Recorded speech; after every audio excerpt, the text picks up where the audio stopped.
Welcome to the past. For this is the story of what lived, fought, and died in prehistoric Chicago.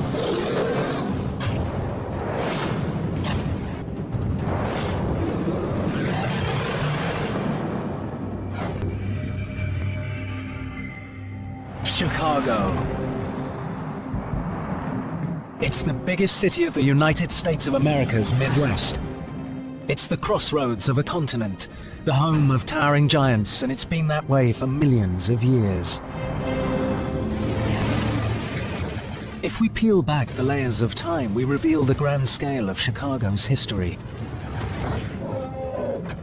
15,000 years ago, mammoths and mastodons roamed in the Pleistocene age. 70 million years ago, it's the Cretaceous, and dinosaurs thrived before their great extinction. 260 million years ago, in the arid Perma, the Earth was scarred by an invader from space.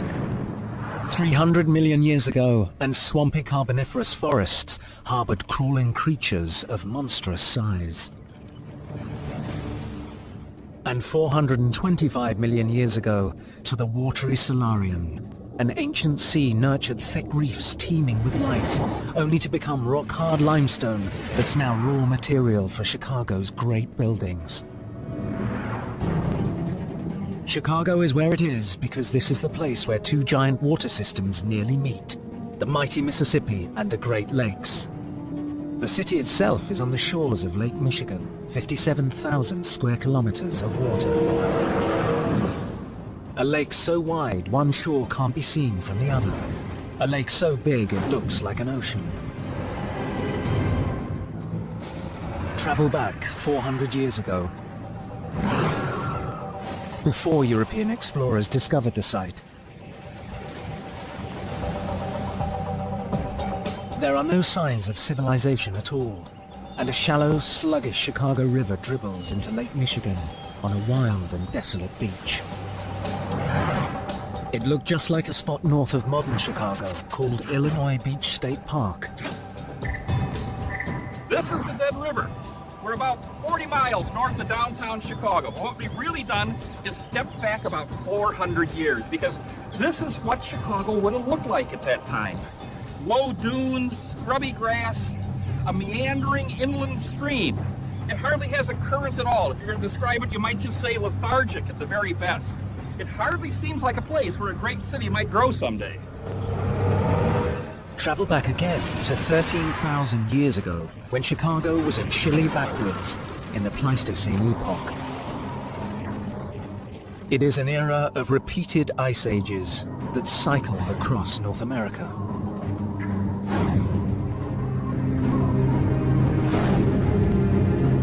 Four times rock-hard glaciers advanced and retreated, digging into soft parts of the terrain, gouging out the basins that became the Great Lakes. But 13,000 years ago, Chicago is underwater. The glacier on Lake Michigan is melting. But what's left of it acts as a natural dam, forcing water to back up 8 kilometers beyond the modern-day shoreline. 1,780 square kilometers of the future city are totally flooded. Chicago of today would be covered by the glacial lake. The Sears Tower, now called Willis Tower, and the rest of the skyscrapers would be sitting in water about 15 meters deep, flooding their lower stories. And any buildings less than 4 stories tall would vanish under the lake. High points near the ancient shore became islands in the lake. Islands that remain as hills and rises in the landscape of today. One of them is 32 kilometers south of central Chicago. I'm standing on the corner of 111th Street and Longwood Drive, and the ridge behind me is called Blue Island. Now, to get to Lake Michigan, I would have to go straight in that direction for 6 miles. But imagine being there 13,000 years ago when the high waters of Lake Chicago were actually halfway up that slope right there. This is Chicago at the end of the last ice age. A family of elephant-like creatures lumbers across Blue Island. They are American mastodons, ancient animals that have been roaming North America for more than 3.5 million years.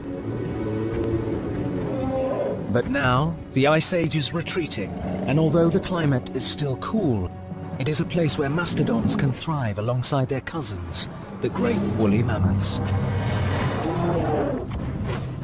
These two relatives of modern-day elephants have left behind many fossils across the land of Chicago.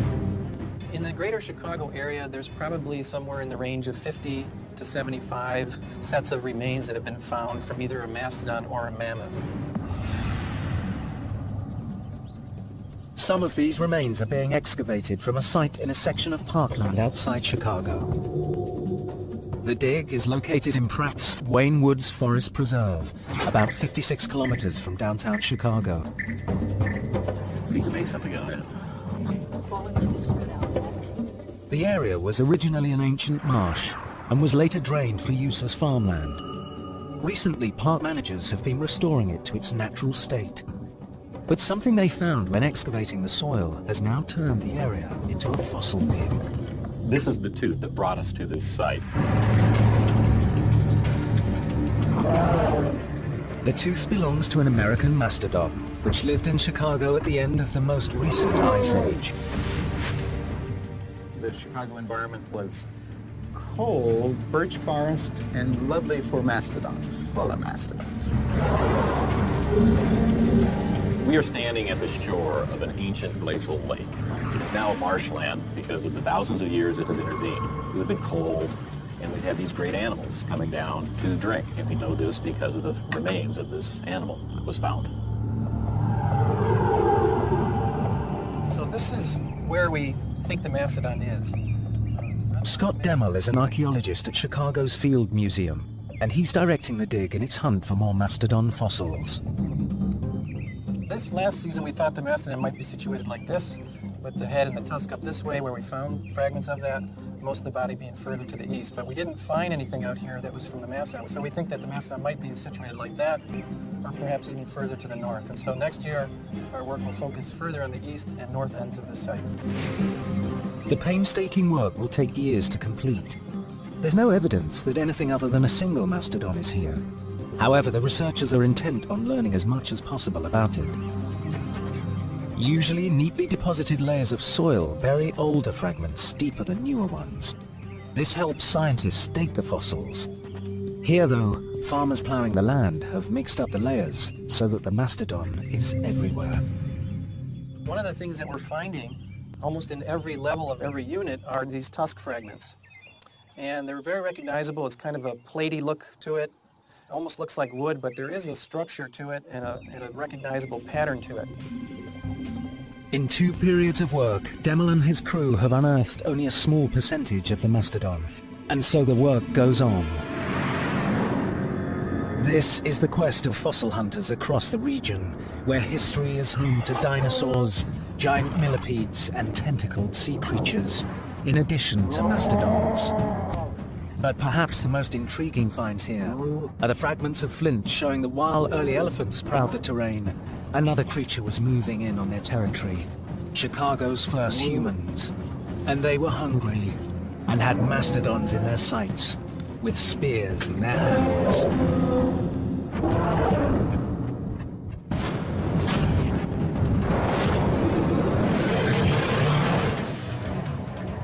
Chicago's role as crossroads of the United States is clear today, just as it was 13,000 years ago, when both mammoths and mastodons ranged the terrain together. Both are so similar to modern elephants that many people think that mammoths and mastodons are closely related. In fact, though, they are only distant cousins. Mastodons and mammoths look similar from the outside. A mammoth is just a hairy elephant. A mastodon is not a hairy elephant. Inside, it's a very different critter. Place them side by side and their different shapes are clear. The mammoth stood about 3 meters high and weighed 5 to 7 tons, and the mastodon was smaller, at about 2.5 meters high, and weighed 3 to 5 tons. The mammoths also had longer, curlier tusks, but the most important difference between the two animals was in their teeth. Mammoths and mastodons lived at the same time in the same areas. However, their teeth tell us that they occupy different niches, meaning that they had different jobs in the habitat around them. They ate different things, for instance, and their teeth tell us that. The mastodon has more of a bumpy or irregular tooth pattern, meaning that they needed this pattern to coarse vegetation, branches from, say, a black spruce. Whereas a mammoth who lived in the same area has a flatter tooth surface. Ridged. This was a grazing animal, munching and crushing softer vegetation. So the two could live together, not compete over food. The Chicago of 13,000 years ago is a place where waterways meet the plains, where mammoths ate grass and mastodons browsed the forests. In modern Chicago, each would be able to reach the elevated train tracks with their trunks. Back at the dig outside Chicago, the search is on for what killed the mastodon, whose bones are buried here. These are pieces of chert or flint. It's left over from flint knapping. We've had to sort through about 500 pounds of glacial gravel out here to come up with 4 real flakes. So this means that man was out at this site. There's no doubt about it. The flint flakes are likely to be from arrowheads made by Native Americans of the recent past, because they were found in the upper layers of soil. What we're not finding yet is evidence of man down deeper in association with the mastodon. But that's what we're looking for. They'll then prove that Paleo-Indians, the first people to live in the US, lived in this spot. They are the Clovis people, named after stone spear points first found in Clovis, New Mexico. Their remains have been found in the region, but never this close to the city.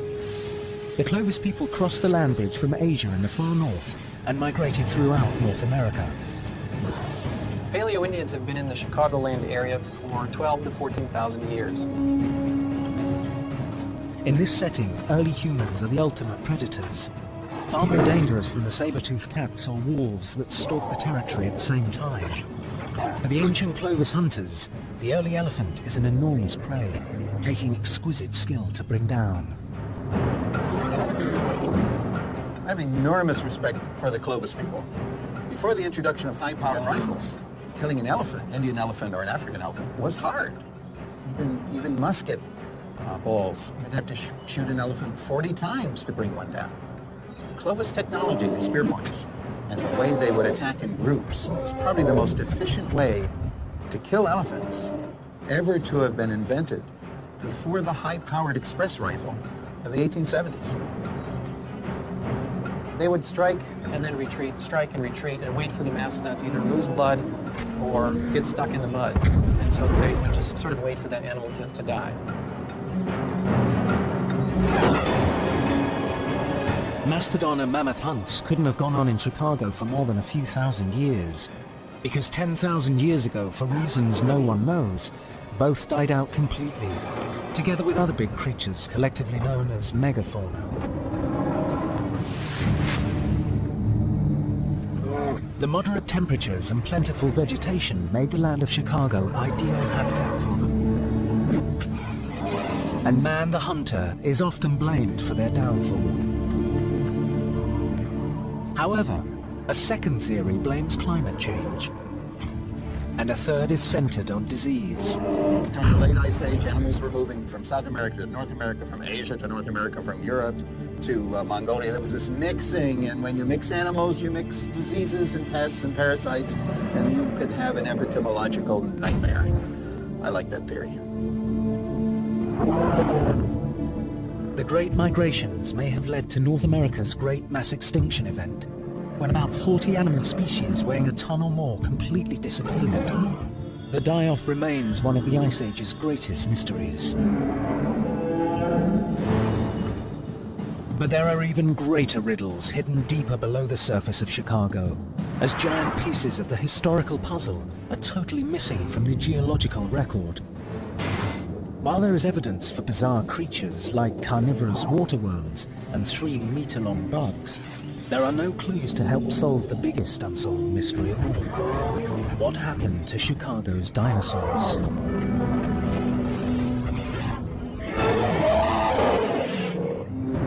If the city of Chicago was here 70 million years ago, Dinosaurs would probably have stalked along the city's great waterfront thoroughfare, Lakeshore Drive, although there is no trace of them there now.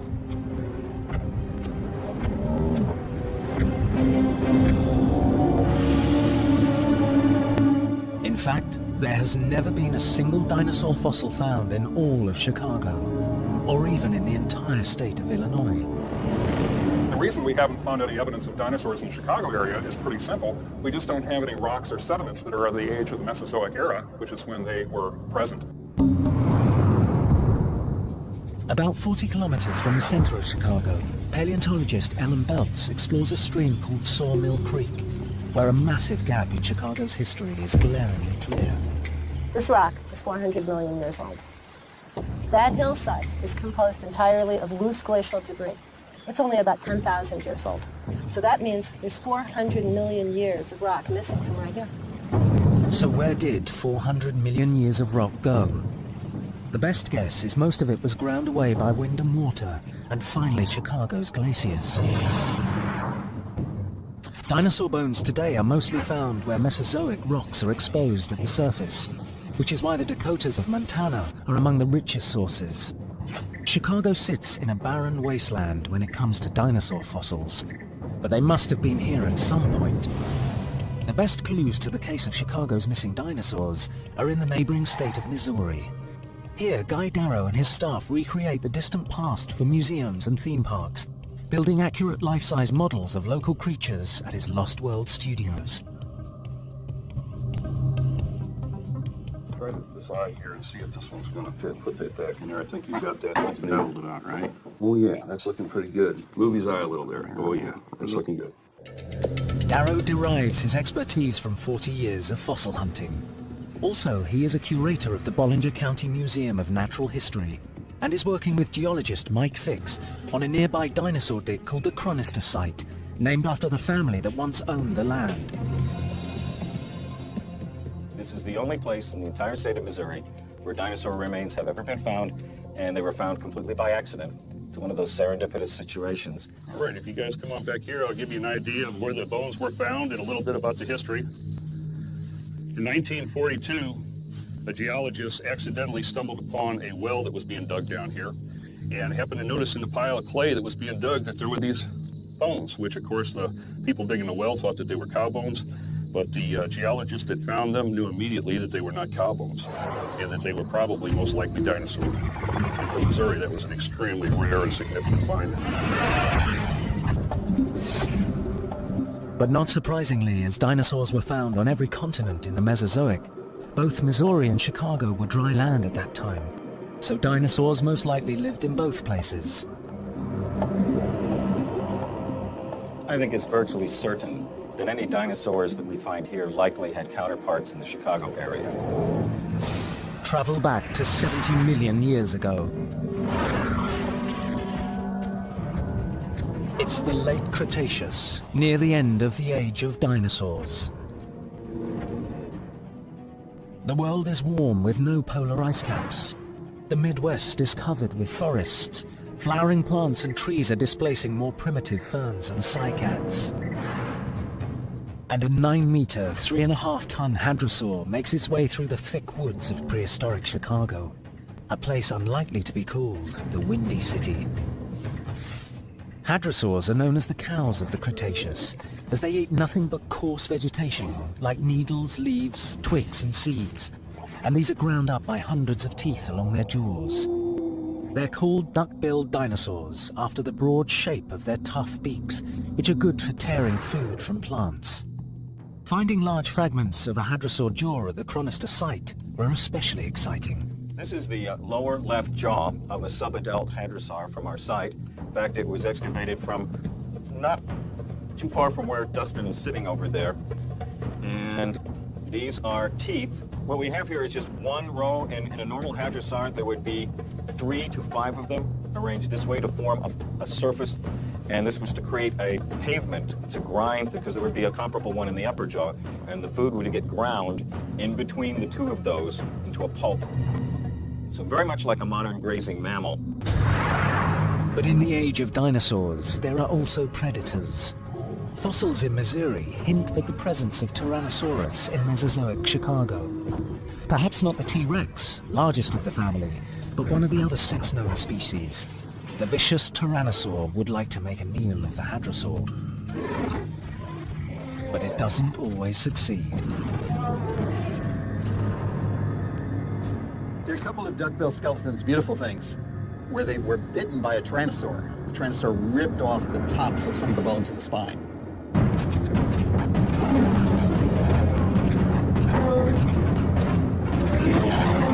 But for some reason, the duckbill got away and survived long enough for the breaks to heal.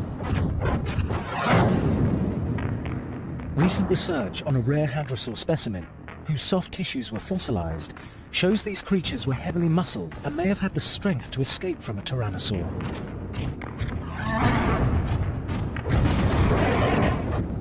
It's not impossible that these animals could have outrun one. They certainly would have needed to stay alive. It is a dogged pursuit. The peaceful plant eater stumbles ahead as the powerful, frightening carnivore tries to close in. The tyrannosaur, relying more on strength and speed, expects an easy chase and is surprised that the hadrosaur's clumsy run is just fast enough. The hadrosaur escapes, and the tyrannosaur goes hungry.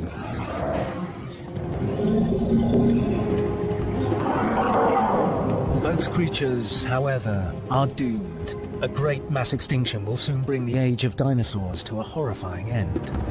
After 160 million years of success, the die-off is often blamed on a giant asteroid that struck the Yucatan Peninsula 65 million years ago.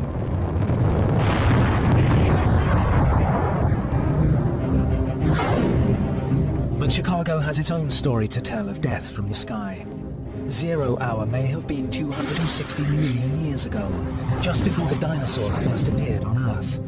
The target, just 32 kilometers from central Chicago.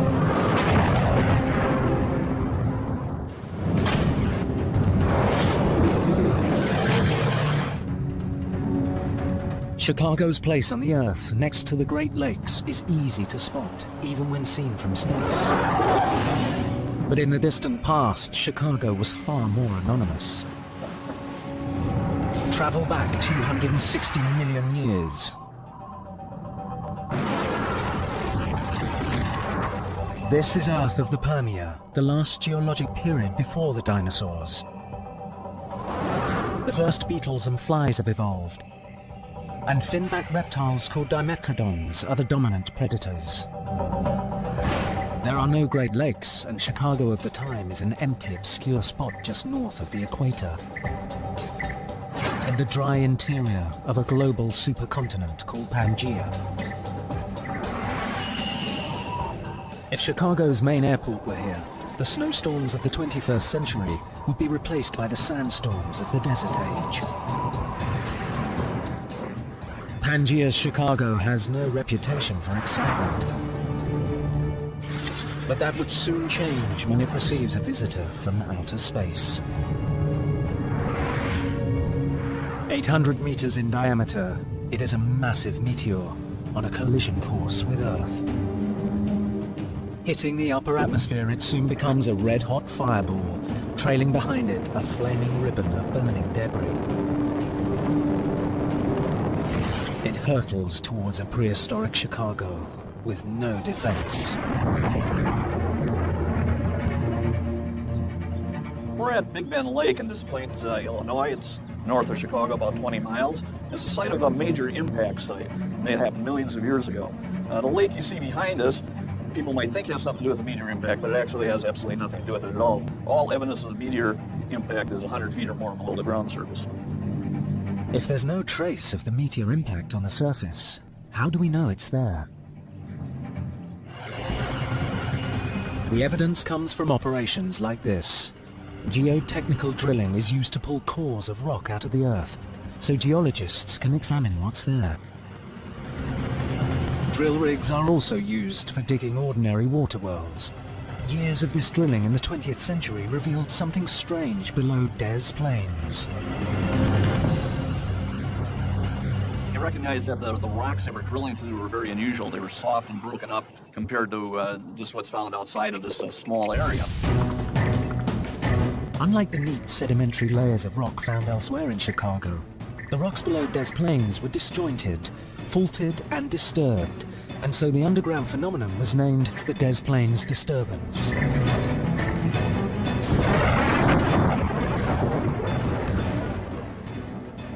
The cause of the disturbance was a profound mystery, and no one even suspected a meteor. When I first started studying geology, they called the Des Plaines disturbance a cryptovolcanic structure. There's no sign of the meteor crater under Des Plaines on the surface because the glaciers came in and removed all the material that was on top. The ice sheets also covered the landscape with hundreds of meters of debris, known as glacial till.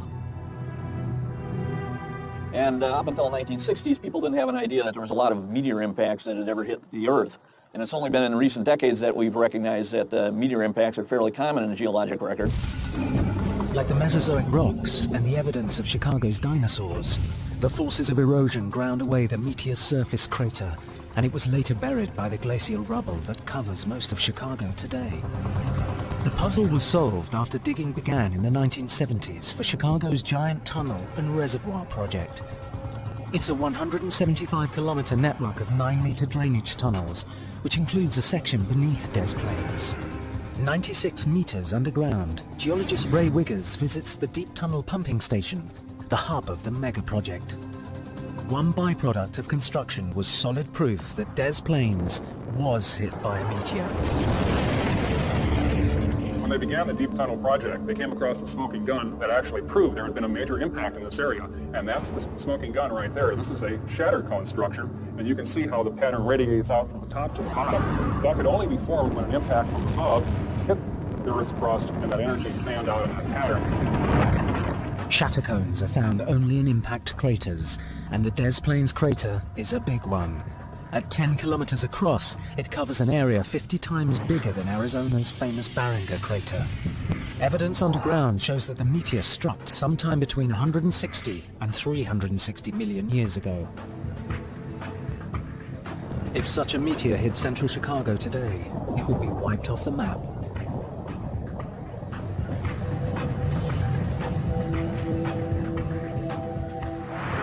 The scar in this city's past is only one chapter in an epic story reaching back even further in time. Chicago is famous for its freezing winters, but makes up for the chill with its sizzling summers. But even these hottest months are mild when compared to its steamy past. Travel back 300 million years ago.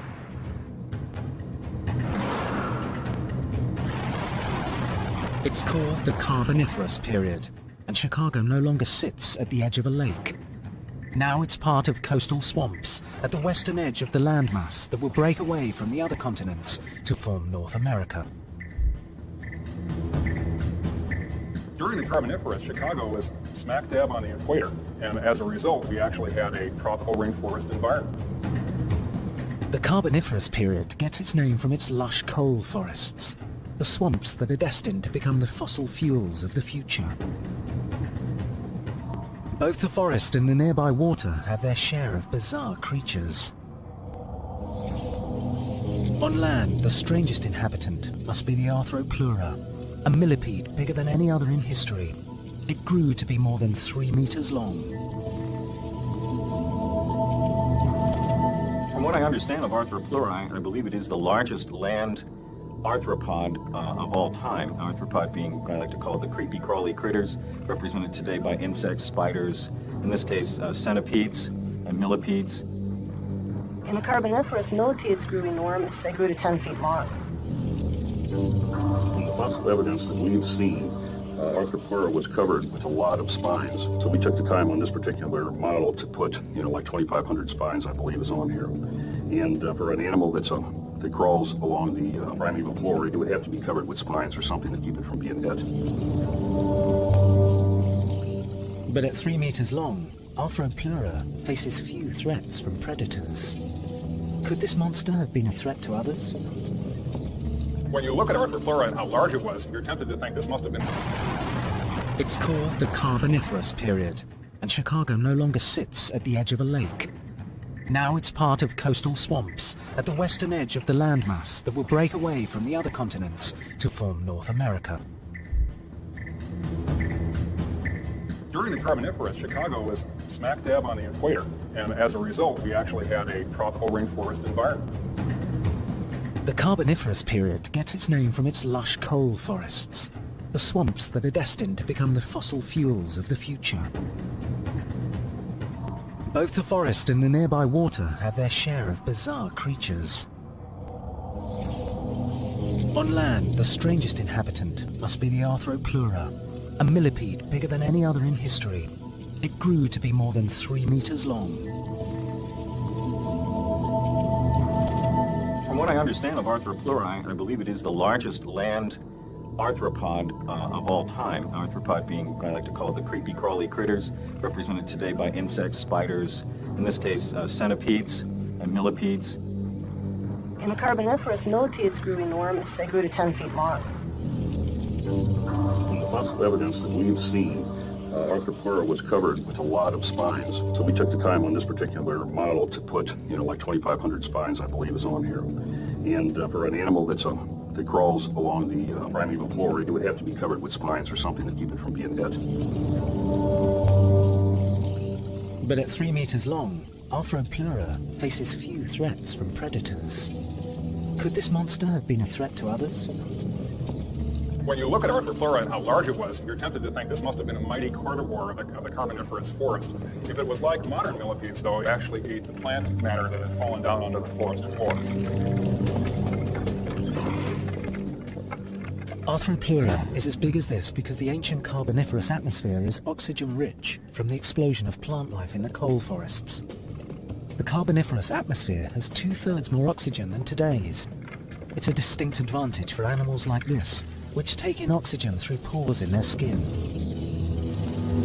If you get to a certain size with, for example, our current level of oxygen, you just can't get any bigger without suffocating. However, if you have more oxygen in the atmosphere in the Carboniferous, that allows insects and other creatures to get bigger. Among the big insects is a carnivorous dragonfly with a 3/4 of a meter wingspan and an appetite for small lizards. Rich oxygen also boosts the number of amphibians and reptiles as they evolve from the water to land life, making it easier for them to breathe. In the waterways of the swampy environment lives Chicago's strangest resident of all time, a slippery, undulating, soft-bodied creature called the Tully monster. The Tully monster is a very interesting fossil. It was discovered by an amateur collector named Francis Tully in the 1950s. Nobody knew what it was. Paleontologists worldwide are stumped by the Tully monster, unable to figure out where it stands on the evolutionary ladder. Cousin to a worm, squid, or octopus, they just don't know. This is a fairly typical Tully monster fossil. If you look at this thing, you can see it's an elongate animal. It has a proboscis with a jaw-like apparatus on the anterior end. You can see 2 possible eyes, and it has an elongate body with a fluked tail. Based on thousands of Tully monster fossils, scientists now have a good picture of what this strange animal looked like, though they can still only guess about its behavior. We really don't know what Tully's ate, but the best guess is that it was a predator because it doesn't seem to have any mouth parts or digestive structure that would show that it ate plants. It had a long claw, a long proboscis that ended in a curved shape that had 8 hard little pegs in it, and some people call those teeth. And what we think it did was we think it swam along through the water with this proboscis out in front and grabbed up whatever it wanted to eat and stuffed it into its feed cavity on the bottom of the animal.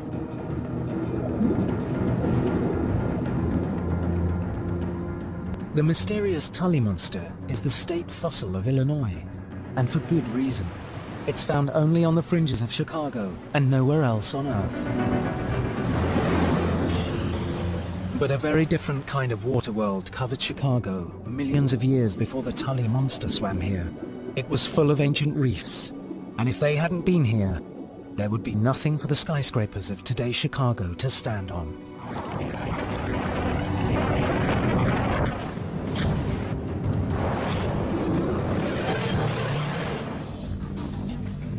tallest building in Chicago is Sears Tower, now called Willis Tower.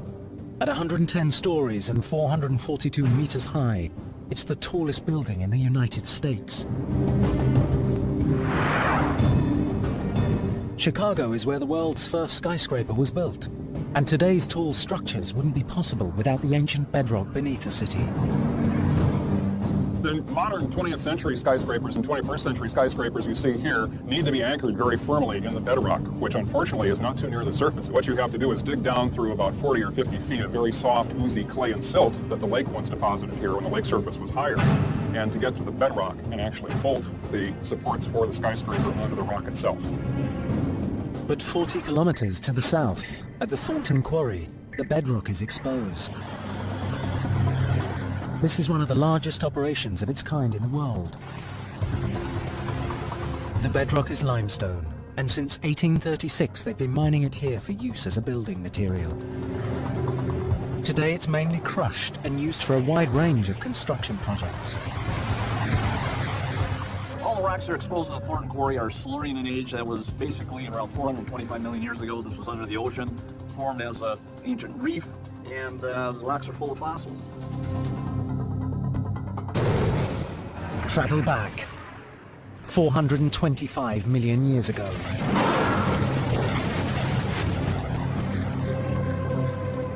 It's the Silurian period, and the first higher plants are growing on land, but all animal life remains in the oceans.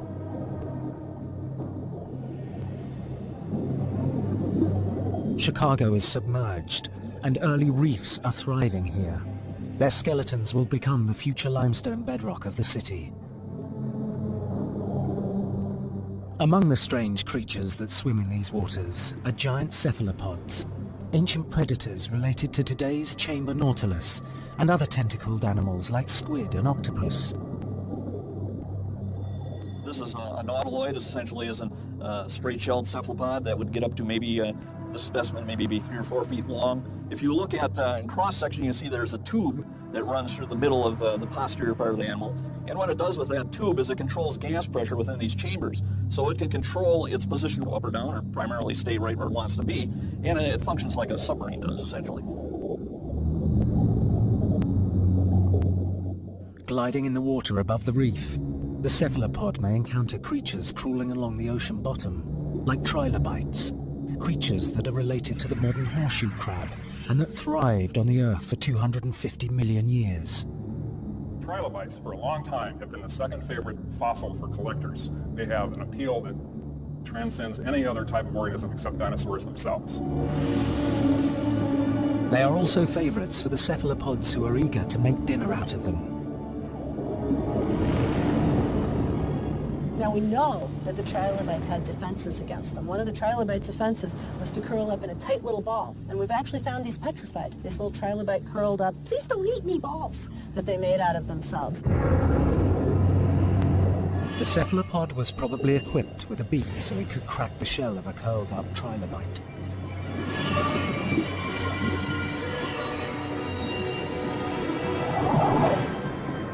Hunger satisfied until the next mealtime.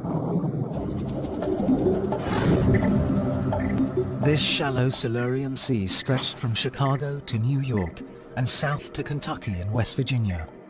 It left behind limestone that now spans the Great Lakes region. Called Niagara limestone, it's exposed in a long continuous arc, reaching all the way to New York State, where today water flows over its surface at Niagara Falls. In 1869, the same limestone was used to build Chicago's old water tower, one of the city's most beloved landmarks. This is the only building still standing to have survived the 1871 Chicago fire. Here at the water tower, you can actually see direct evidence of the life of the Silurian period. Here's a cross-section of a brachiopod shell. This has been in this stone for 420 million years.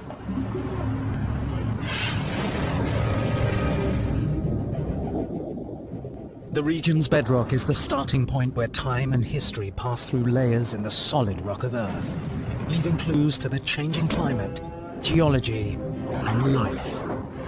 500 million years on, this singular spot at the crossroads of the continent, when it was prehistoric Chicago.